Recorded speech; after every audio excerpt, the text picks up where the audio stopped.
Marvel nous gratifie une fois de plus d'une série ultra woke. On voit ça ensemble.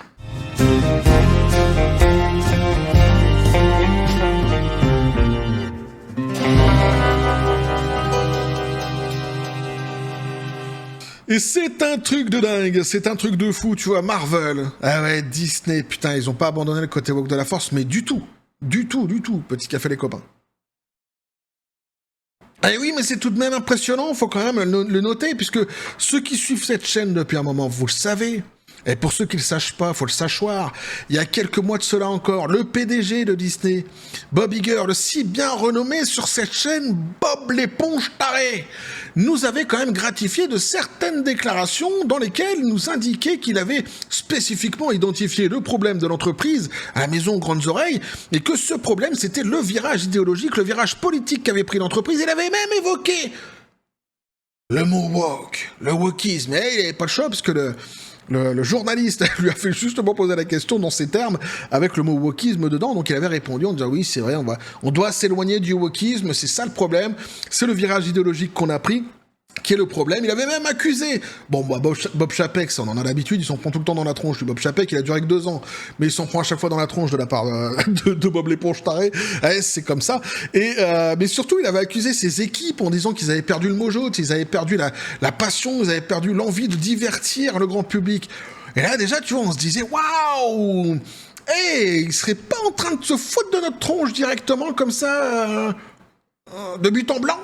Ah ouais, on l'avait supputé, on le soupçonnait quelque part, on le connaît un petit peu maintenant le brigand, et effectivement quelques jours après on s'était rendu compte, lorsqu'il avait évoqué, parce qu'il avait justement dit qu'il voulait s'appuyer sur les licences Marvel et Star Wars, justement dans le futur, en enlevant le côté woke de la force. Et on s'était rendu compte quelques jours après, lorsqu'il nous décrivait les projets Star Wars avec Obey Chinoy, qu'effectivement il s'était bien foutu de notre tronche et qui était right on target vers le côté woke de la force. Et ça c'était avant que The Acolyte ne sorte. Parce que là ça a été The Cherry on the Cake, tu vois, la cerise sur le pompon, où on s'est vraiment rendu compte qu'il nous prenait pour des cons, et qu'il resterait de toute façon sur son idéologie mortifère, qui est le wokisme, et qu'il apprécie, qu'il affectionne tant. Et ouais, alors il faut quand même le rappeler qu'il avait lui-même identifié donc ce problème-ci. Et ici, c'est exactement pareil que pour The Acolyte, c'est juste hallucinant, c'est presque un copier-coller même de The Acolyte. Si, tu vas voir, on va en faire le parallèle facilement ensemble dans cette vidéo. Il s'agira donc d'une série que peut-être tu n'as jamais entendu parler, tu vois. Ça s'appelle Agatha All Along. Eh ouais, mais elle existe, elle est turbo-wokisée, donc forcément, je vous en parle. Hein. Pour ceux qui savent, vous savez déjà. Et pour ceux qui savent pas, vous serez au courant maintenant que c'est une série turbo-wokisée, et c'est pas moi qui le dis, c'est les acteurs justement eux-mêmes qui le disent. On va voir ça ensemble, et donc on nous dit, après que Disney a présenté The Acolyte comme le projet Star Wars le plus gay, Aubrey Plaza et d'autres affirment que Agatha All Along est le projet Marvel le plus gay. Et c'est un copier-coller. C'est exactement ce qu'on avait vu avec The Acolyte, avec le succès qu'a pu connaître The Acolyte derrière, après toutes ces phrases qui nous avaient été sorties. Mais c'est bien, tu vois, de les ressortir de temps en temps. Hein, parce que les gens, ils oublient. Ils viennent me voir après dans les commentaires, ils disent « Non, mais ça n'a jamais existé. Tu dis des choses qui sortent d'on ne sait où. » Mais j'ai une imagination fertile, c'est vrai. Mais à ce point-là, tout de même... ça deviendra inquiétant même, presque, j'ai envie de dire. Ah, non, toutes ces phrases ont bien existé. Et justement, ici, si on reprend les articles du passé, mais c'est comme ça, on disait Leslie Headland, la showrunneuse de The Acolyte, déclare que le public des avant-premières, donc c'est avant que la série ne sorte, a régulièrement salué la série comme le Star Wars le plus gay. Et la question lui était posée donc par une certaine Taylor, bien connu évidemment du milieu, mais tout le monde connaît Taylor dans le milieu. On nous disait, c'est sans doute le Star Wars le plus gay de loin. Est-ce que cela vous est-ce que ça crée pour vous de l'enthousiasme? Est-ce que vous l'acceptez? Demandait-elle. Et elle avait un petit peu pataugé Leslie Headland, parce que tu vois, elle sait bien qu'en ce moment, faut faire gaffe quand même avec le côté woke de la force. Surtout, c'était les avant-premières, la série n'était pas encore sortie. Et donc, ouais, non, mais c'est vrai que ça sera sujet à discussion. Quoi, ils ont dit ça? Et puis derrière, t'avais l'actrice Amanda Stenberg qui disait si, c'est complètement gay, mais de toute façon on l'assume parce que tous les nerds sont gays. Alors aucun lien fils unique, personne n'avait compris pourquoi elle avait dit ça. Et alors pour elle, tous les nerds étaient gays, Et évidemment, le journaliste, il dit, mais attention, tu dis que tous les nerds sont gays, mais ils sont pas forcément tous gays, qu'est-ce qui se passe? Et elle t'a répondu, enfin, elle avait répondu, pardon, eh bien, c'est vrai, mais dans mon monde, les nerds sont gays. Donc c'est bon, qu'en fait, c'est plié. Bah, ce qui existe dans son monde doit exister dans le tien. Hein. De toute façon, sa vérité, c'est la vérité. Il n'y a pas de souci. Eh, mais tu es du côté woke de la force, là. Hein. Non, mais tu t'aventures pas sur des espèces de logiques comme ça qui pourraient être compris par n'importe qui. Ou par quiconque, même, devrais-je dire. Non.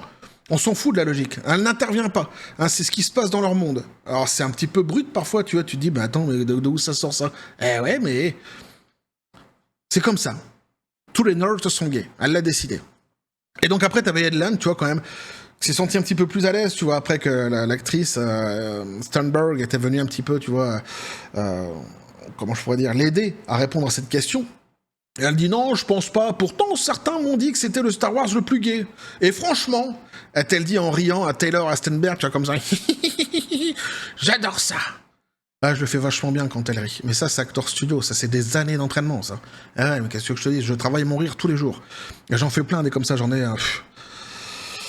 Mais tu vois, donc, hein, c'était donc assumé hein, du côté de Leslie Headland, et il n'y avait pas que ça, hein, évidemment, comme côté woke de la force au sein de cette entreprise qui était donc un The Acolyte, hein, qui n'a pas connu, qui ne connaîtra pas donc de saison 2. Je le rappelle parce que moi, ça me fait plaisir de le rappeler. Je sais que ça emmerde certaines personnes. Notamment ceux qui viennent à chaque fois dire « Mais il est pas wokisé, gna. » Alors qu'ici, tu vois, tu prends des articles qui en parlent bien avant même que la série soit sortie. Ah, au bout d'un moment, quand même. Il faut savoir raison garder. J'aime bien cette phrase. Environ un mois donc après que Lucasfilm de Walt Disney Company ait abandonné le projet Star Wars le plus gay de tous les temps, The Acolyte, l'actrice Aubrey Plaza et d'autres membres du casting font la promotion d'Agatha All Along en la décrivant comme le projet Marvel le plus gay. Alors là, tu vas voir, c'est hallucinant. La réponse que donne l'actrice, une des actrices principales, ouais c'est ça, je pense que, je sais pas si c'est l'actrice principale, enfin... Une des actrices importantes dans cette série est juste folle. La réponse qu'elle donne est juste incroyable. Variety donc lui a demandé. On me l'a dit. J'ai entendu. J'ai vu le premier épisode, mais Agatha est le projet Marvel le plus gay à ce jour. Es-tu d'accord? Et là, elle patoche pas, elle. Elle nous fait pas une Leslie Headland. Tu vois, oh, non, mais qu'est-ce qui se passe? Non, alors attendez, tu veux te moucher? Parce que je suis aware. Non, pas du tout. Elle répond directement, il vaut mieux que ce soit le cas. C'est pour cela que je me suis engagé. Il vaut mieux que ce soit le cas, car c'est pour cela que je me suis engagé. Pour un scénario, non. Pour une licence, Marvel, non. Pour la série en elle-même, Agatha All Along, non. Pour Disney, je sais pas, elle pourrait peut-être des acquaintances plutôt avec Disney qu'avec Marvel à la base, non. Tout cela, elle s'en bat les Pokéballs de façon Master Balls. Elle, ce pourquoi elle s'est engagée, c'est le message que diffusait cette série. Donc ici, t'es typiquement, spécifiquement dans la propagande idéologique. Et c'est dingue parce que ce sont des acteurs qui, au final, deviennent carrément militarisés presque. Parce que c'est souvent, en fait, qu'on a ce genre de réponses qui sont données par des acteurs qui ont justement participé à des productions woke. Et c'est juste dingue, en réalité. C'est-à-dire qu'ils s'en foutent complètement de divertir les gens. Ils s'en foutent complètement de toi. Ils prendront de toute façon le pognon là où ils pourront le prendre. Ça, c'est certain. Mais ils s'en battent vraiment les Pokéballs. Ce qui les intéresse, eux, c'est de promouvoir leur idéologie. Elle aurait pu dire autre chose, tu vois. Elle aurait pu dire autre chose. Elle aurait pu dire, attendez. La série la plus gay, d'abord, il y a un scénario qui est quand même vachement bien, il y a des acteurs avec qui je travaille qui sont super, on a essayé de mettre en avant le côté magique, le côté machin, avec des effets spéciaux qui sont franchement super bien travaillés, avec une équipe derrière, les mecs, c'est des bons, je peux vous assurer qu'ils ont travaillé vraiment comme des acharnés dessus, on est des scénaristes qui ont vraiment été piochés le plus d'idées possible, à droite à gauche, pour rendre les choses les plus cohérentes et les plus, tu vois, on a eu le réalisateur qui a été vraiment au petit soin pour nous, tu vois, elle aurait pu dire tout ça, et à la fin dire, et c'est vrai qu'il y a un message qui est in fine qui sera pour un message LGBT, quoi, si tu préfères, dans le truc. Mais non, elle dit pas ça. Elle dit pas ça du tout. Tous ces sujets-là, en fait, elle les évacue complètement. Elle est uniquement, en fait, focalisée sur la propagande, sur le message, et elle dit même qu'elle s'est engagée pour cela. In the Navy, in the Navy. Bon, je suis pas sûr qu'In the Navy, elle pourrait s'en sortir avec ce genre de discours, mais ça fait penser quand même à des acteurs qui sont militarisés. C'est juste dingue en vrai. Cette réponse est dingue. Alors Plaza donc affirmera plus tard que le spectacle sera une explosion gay à la fin. Je sais pas ce que ça veut dire. Il y en aura plein les murs, j'en sais rien. Mais faut faire attention à ce que tu dis aussi, Madame Plaza, là. C'est pas possible quand même de dire des trucs comme ça, surtout avec un type comme moi qui lit ce genre de déclaration. Déjà que je suis enclin à partir en live, tu vois, à partir en vrille. Ah, il y aura une explosion gay. Enfin, je sais pas. Ah, il y en aura partout. Oh, ça va être sauvage, ça va être extraordinaire. Ah, ça va être une orgie. Ah, tu ne sais pas ce qui va se passer, mais regarde, tu verras, on va bien s'amuser. Plaza n'a pas été la seule à promouvoir la production. Oh putain. Il faudra que je coupe au montage, c'est pas possible. À promouvoir donc la production de studio Marvel comme étant gay, l'actrice Sachir Zamata, et non pas Zapata, rien à voir, quoique peut-être, a également donc reconnu que la série était le projet le plus gay jamais réalisé par Marvel. Elle a déclaré « Je suis d'accord avec ça ». Lorsqu'on lui a demandé d'expliquer pourquoi, elle a répondu « Vous verrez quand vous regarderez la série, mais je pense que les sorcières sont intrinsèquement queer, simplement parce que nous sommes des parias et laissés pour compte pour de nombreuses raisons. Les sorcières sont gays. Les nerds sont gays. Les robots sont gays. Tout est gay pour eux. Les vampires sont gays. Est-ce que le Bigfoot est gay? Mince. Ah, une question existentielle que je commence à me poser, là. Et les Bigfoot, on n'en parle jamais. Si ça se trouve, tu vois, Chewbacca, qui n'a rien à voir avec le Bigfoot, mais qui est tout aussi poilu. Han Solo, oula, je suis en train de voir le duo différemment, là. Qu'est-ce qui se passe? Non, mais franchement... Tout est gay pour eux. Maintenant, les sorcières sont gays. D'accord. Ma sorcière bien aimée, elle n'était pas mariée avec Jean Piètre. D'accord. Je pense que cette série montre une très bonne représentation de différents types de personnes et que nous pouvons tous utiliser le pouvoir que nous avons en nous pour aller de l'avant et devenir grand. Et en plus, tu vois, t'as le côté victime à côté. On n'a pas de très bonne représentation. Comment elle a dit? On est délaissé pour compte. Pour de nombreuses raisons. Ah, pas tellement en fait, hein. Si tu regardes toutes les productions qui sont sorties dernièrement, t'es là. Hein. Si, t'es là. T'es là quasiment plus que les hétéros en réalité. C'est-à-dire que les hétéros représentent la majorité des êtres humains sur cette terre, mais t'es beaucoup plus représenté dans toutes les dernières productions qui sont sorties, quasiment, que justement les hétéros. Donc hein, le volet où on est complètement abandonné, on n'existe pas, va peut-être falloir commencer à l'abandonner au bout d'un moment. Là, on est dans la surreprésentation, même, je dirais. Et c'est aussi ça qui agace tout le monde, hein, faut bien le reconnaître, parce que comme j'ai dit, justement, la majorité est hétéro, hein, à la base. Eh oui, quand même une surreprésentation ici. Hein.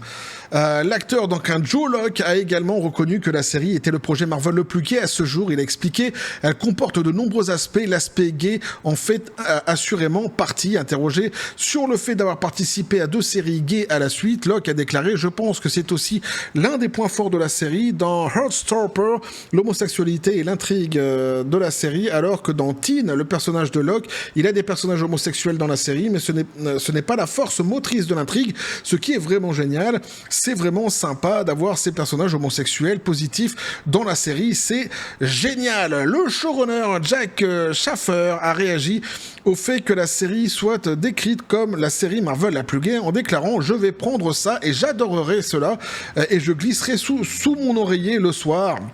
C'est ce que je dirais. Je dirais que cette série parle d'amour, de famille retrouvée, de théâtralité et de méchanceté. Et lorsqu'on lui a demandé quel genre de méchante elle voulait, elle a répondu le genre gentil. Attends. Lorsqu'on lui a demandé quel genre de méchante elle voulait, elle a répondu le genre gentil.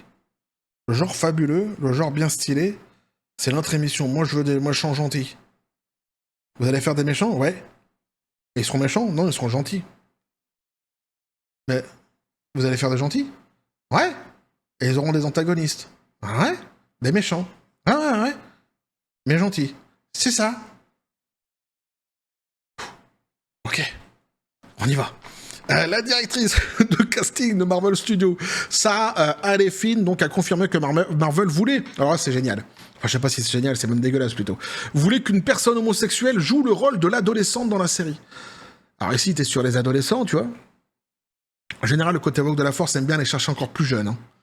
Mais ici, t'es sûrement qu'à l'adolescence. Et évidemment, bah oui, elle a déclaré donc nous voulions vraiment... Et j'ai envie de demander pourquoi en fait. Qu'est-ce que ça peut lui foutre en réalité? Pourquoi elle doit s'intéresser à l'adolescence comme ça? Et qu'elle dit justement, nous voulions vraiment attribuer le rôle de manière authentique et soyons honnêtes, il s'agit d'une personne adolescente. On sent déjà qu'elle est un petit peu mal à l'aise. Donc elle dit, ce n'est donc pas une question à laquelle nous allons demander à des adolescents de répondre. Quand même, tu vois.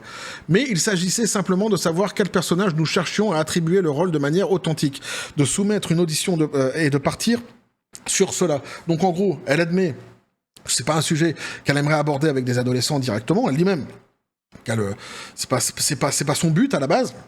Mais de toute façon, quoi qu'il en soit, elle en a rien à foutre, puisque c'est le personnage qu'elle voulait de toute façon présenter. Elle voulait que ça soit une adolescente qui serait gay.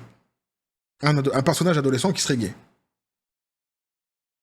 Ça reste de toute façon son leitmotiv, ça reste la direction qu'elle souhaite prendre.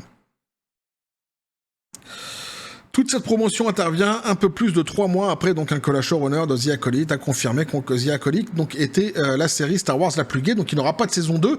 Et ici, bah c'est pareil, mais sauf qu'ils le savent déjà d'avance, puisqu'on nous dit Kathleen Hahn et Patty Lupone révèlent que Agatha All Along n'aura pas de deuxième saison lors de sa première sur le tapis rouge de la série. Donc au moins c'est clair, ici tu n'auras pas de saison 2, en tous les cas normalement pour cette série que peut-être tu n'avais jamais entendu parler, dont tu n'avais jamais entendu parler auparavant, mais ici bah maintenant tu la connais, hein, tu sais ce qu'il en sera. On est sur une série donc qui sera turbo wokisée, dont une fois de plus, eh bien c'est le message, la propagande idéologique qui est mise en avant. On aurait pu très bien en fait ne pas évoquer ce sujet-là, on aurait pu très bien même passer à côté quelque part à le découvrir en regardant la série, mais non, ils en font la promotion, ils en font la vente de cette série uniquement d'ailleurs sur ce prisme-là. J'ai pas entendu parler de scénario, j'ai pas entendu parler de divertissement réellement concernant ce qu'ils avaient prévu pour plaire justement au plus grand nombre, au plus grand public, hein, de la part de tous ces acteurs.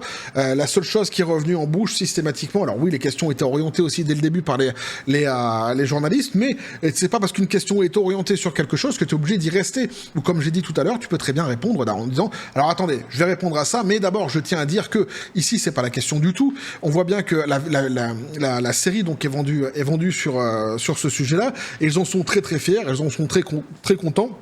Une fois de plus, c'est juste en fait hallucinant, ça en devient vraiment fou, c'est abject au final quand tu vois en plus ces désirs d'aller chercher des adolescents, des enfants et de vouloir leur faire porter ouais mais moi tu vois j'ai du mal, tu vois je sais que dans les commentaires j'ai déjà eu des gens qui sont venus comme ça qui ont essayé de m'expliquer, de relativiser les choses, c'est quand on parle à chaque fois des enfants lorsque ça touche l'adolescence. Une fois j'avais lu un truc qui était vraiment dégueulasse, encore pire que ce qui a été dit ici, et ça parlait vraiment de sexualité avec les plus jeunes, que ce dont l'adolescence ne faisait que commencer, hein. T'es pas sur la fin de l'adolescence, mais on était sur le début de l'adolescence, avec des vieux personnages, des vieux monsieur, et t'en avais dans les commentaires qui étaient venus m'expliquer, non, mais c'est toi, tu vas trop loin, quand même, les adolescentes, nanani, nanana. Voilà, alors je l'ai déjà dit dans les commentaires, ça sert à rien de venir, dans les commentaires, dans précédentes vidéos, ça sert à rien d'essayer de venir me convaincre avec ce genre de discussion-là. Pour moi, de toute façon, en plus, comme je l'ai dit, ma chaîne n'a pas vocation à faire la promotion de toute idéologie qui serait, à mon sens, jugée comme complètement dégueulasse. Et je pèse mes mots. Donc, ces messages, évidemment, je les ai effacés, je les kick immédiatement, parce que moi, pour moi, c'est inconcevable que cela puisse exister donc sur ma chaîne. Mais voilà, tu vois, on est encore une fois sur ce volet-là, on est encore sur cette idée-là, et en fait, t'es sûr là, comme je le dis souvent, tu vois, le côté woke de la force, c'est une hydre qui a plusieurs têtes et donc plusieurs sujets en son sein. Tu as le racisme décomplexé contre les blancs, contre les asiatiques, etc. Le racisme d'ailleurs plus globalement, tu vois, avec la hiérarchisation des couleurs qu'ils font dans les séries, dans les films qu'ils produisent, dans les jeux vidéo, etc. Et tu as aussi à côté d'autres volets, notamment ici, donc on est sur la propagande LGBTQ+, mais surtout après, tu as qui vient se greffer à cela un volet qui est une autre tête en fait qui se greffe directement ce sujet qui est davantage dégueulasse, c'est les enfants, c'est les adolescents, etc. C'est là-bas qu'ils vont systématiquement, et c'est pour ça que je dis que cette idéologie est ô combien dangereuse, ô combien mortifère, et qu'il faut évidemment lutter contre qu'il faut lutter contre. Je ne sais pas comment le dire autrement, et quand je vois cette victimisation qui est faite systématiquement maintenant de la part de ces personnes, ça devient en plus, au-delà d'être lassant en fait, ça devient tout à fait méprisable, et c'est plus audible en réalité. Quand tu arrives sur les surreprésentations justement qui existent aujourd'hui, c'est juste en fait fou d'en arriver donc à continuer à se victimiser, à dire qu'ils sont ni vus, ni visibles, etc. Je rappelle quand même qu'à l'époque, avant que les woke justement n'existent et agissent de manière contre-productive justement sur tous ces thèmes-ci, dans le passé, il y avait déjà en fait des films avec des gays, il y avait déjà des films d'ailleurs parfois même choc avec des gays, par exemple. Un film choc que je pourrais prendre, ne serait-ce qui était français, il y avait, je crois que le titre c'était Les Nuits Fauves, notamment, ça existait. Il y avait quand même une tolérance qui s'était vraiment installée déjà à l'époque et qui continuait d'ailleurs à progresser. On n'avait pas besoin, absolument pas besoin d'être martelé comme ça, de systématiquement des messages de propagande LGBTQ+, dans chacune des productions. Il faut rappeler que sur cette terre, comme ils le disent eux-mêmes, ce sont des minorités, donc que la majorité en fait est hétéro, et qu'au bout d'un moment donné, ça va quoi. On est réellement en fait que sur de la surreprésentation, on est que sur de la propagande idéologique, on est que sur de la politique. Quand t'as des acteurs ici qui sont incapables de reconnaître la qualité d'un scénario, incapables de reconnaître la qualité des effets spéciaux, des CGI qui sont mis dans leur série, incapables de dire en fait quel acteur a bien joué et pourquoi ils ont aimé jouer justement dans cette série, incapables de dire que la réalisation était parfaite, mais que la seule chose qu'ils disent c'est qu'ils se sont engagés parce que il y avait cette propagande qui était mise dans cette série, ça va. Ça va. Ça va. Voilà, moi, j'ai pas envie d'être à chaque fois devant une tribune politique. Ça me gonfle. Je veux du divertissement.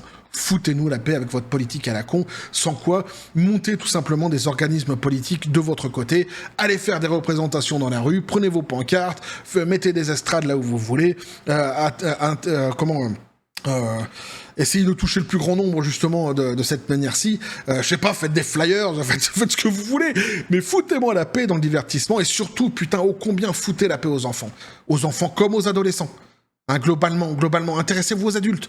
Hein, arrêtez d'avoir ce côté malsain de systématiquement vouloir basculer vers les enfants, les adolescents, les enfants, les adolescents, oui. Non, mais reste avec les adultes. Reste tranquille, reste avec les adultes et fous la paix aux enfants et aux adolescents. Laisse-les grandir, laisse les parents leurs parents les éduquer, et t'as pas à venir faire l'éducation, à te substituer à l'éducation que les parents pourraient avoir justement avec leurs enfants.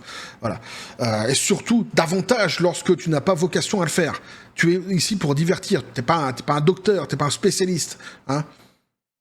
Voilà, t'es ici uniquement pour divertir à la base. Donc moi, ça me broie les Pokéballs profondément, et une fois de plus, donc cette série, sans doute qui de toute façon serait passée aux oubliettes, peu importe, je suis passé sur cet article-ci et je voulais vous mettre au courant que cette série existe et qu'elle est donc estampillée comme cela. Maintenant, eh bien, vous êtes au courant. Voilà donc ce que je pouvais vous dire là-dessus, les copains. N'hésitez pas à me dire ce que vous en pensez dans les commentaires, à vous abonner si le contenu vous a plu, activez la petite cloche pour les prochaines notifications, les prochaines vidéos qui vont arriver, à balancer un like à partir de la vidéo. Vous avez mon XOR, le Discord, le Facebook de la chaîne qui sont dans la description des vidéos, n'hésitez pas à venir et à basculer du côté de la force absurde des réseaux sociaux. Sur ce, les copains, je vous dis comme toujours à la John Spartan, et félicitez.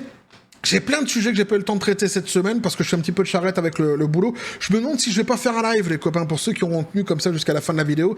N'hésitez pas à me dire dans les commentaires si un live le dimanche, ça vous intéresserait pas, tiens. Un petit live, on reviendrait sur certaines informations, peut-être que j'ai pas eu le temps de traiter cette semaine, puis on reparlera de d'autres informations que j'ai eu le temps de traiter, mais comme ça, je prendrai votre avis directement en direct. N'hésitez pas à me le dire dans les commentaires, justement. Je remercie aussi tous ceux qui m'ont soutenu dernièrement, qui m'ont payé des cafés, etc. Parce que c'est l'occasion, je le fais jamais, mais il faut que je le fasse plus fréquemment parce que c'est pas normal, c'est pas bien. C'est des gens qui me soutiennent et ça me touche énormément. Sachez que ça me touche énormément. J'ai très souvent du mal à aborder ce sujet-là, mais il faut l'aborder de temps en temps. J'en reparlerai, je pense, dans le live, ça sera plus sympa. Dans tous les cas, je vous remercie évidemment tous fortement. Et évidemment, on va continuer à suivre tous ces dossiers au-delà du réel, et l'aventure continue. Du côté woke de la force, Marvel, Disney, etc. Et oui. Et dans le jeu vidéo aussi, évidemment. Tout ça dans la joie et la bonne humeur. Ah mince, attends. Pistolet à prout. Je l'ai mis à l'écart, parce que tu vois, je l'ai un petit peu, je l'ai mis en quarantaine, là. C'est mon is no good, je te le dis de temps en temps, il essaye de venir comme ça à la baston, hein. T'en penses quoi de cette série Agatha All Along? Rien à talquer, il dit. Bon, ok. Bon, ça valait le coup, on lui a au moins monté son avis. Osef, j'aurais pu dire presque aussi. Bref, de toute façon, donc on va continuer à suivre tout cela dans la joie et la bonne humeur, et que la force soit avec vous.